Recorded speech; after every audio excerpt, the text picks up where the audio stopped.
Pour l'instant, dans notre cycle sur les divertissements qui nous permettent de fuir l'ennui et l'idée de la mort, ce dont on a parlé, c'est aller voir des gens se faire massacrer et tuer des loups, puis mettre un bâton de dynamite dans sa bouche et se faire exploser le crâne. Je pense qu'on peut trouver mieux. Pour décrire cette sensation pesante d'ennui qu'on n'arrive pas à combattre malgré toute la bonne volonté du monde, Charles Baudelaire, au 19e siècle, va quasiment réutiliser la figure du roi sans divertissement de Pascal. Il dit « Je suis comme le roi d'un pays pluvieux, riche mais impuissant ». Cet état, il appelle ça le spleen. Le spleen, c'est une espèce de rage de vivre, une frustration constante. Il a un idéal de vie, un idéal de bonheur, de sensation, de divertissement. Et il veut pas y renoncer, mais il est saisi par un vide intérieur, un mal-être, un ennui. Et il va essayer de remplir ce vide avec du beau et de la drogue. Et on va en reparler de ça. Baudelaire, il arrive bien après Pascal, donc il a compris le message, il faut pas rester dans sa chambre. Donc il sort dans les rues très bruyantes de Paris de l'époque, qui vont être un petit peu son spectacle quotidien, et il va en faire un livre. La rue assourdissante autour de moi hurlait.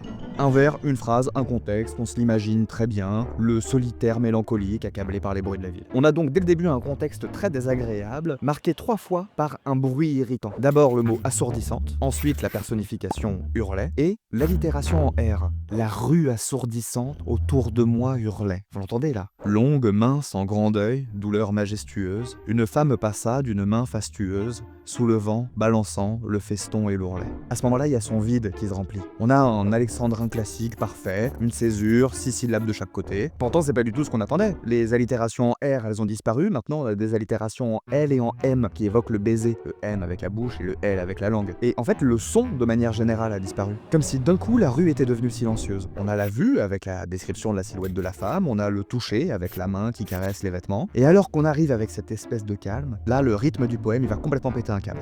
Agile et noble, avec sa jambe de statue, moi, je buvais, crispé comme un extravagant, dans son œil, ciel livide où germe l'ouragan, la douceur qui fascine et le plaisir qui tue. Il boit la douceur et le plaisir qui tue. Bon, déjà c'est une synesthésie, mais surtout boire, c'est se nourrir. Et vous remarquerez que le rythme qui était devenu complètement irrégulier, dès qu'il a bu la douceur et le plaisir, on termine par un alexandrin parfait. On a cette conclusion qui est paisible. Son agitation, elle s'est calmée, il est entier, il est plein, il est amoureux. Mais regardez bien la structure de l'extrait en entier.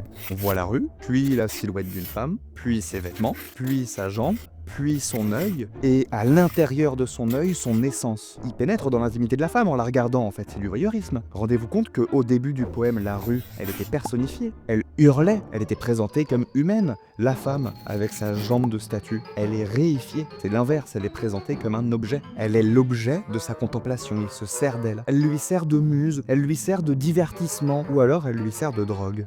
Ça, on en reparlera dans la deuxième partie.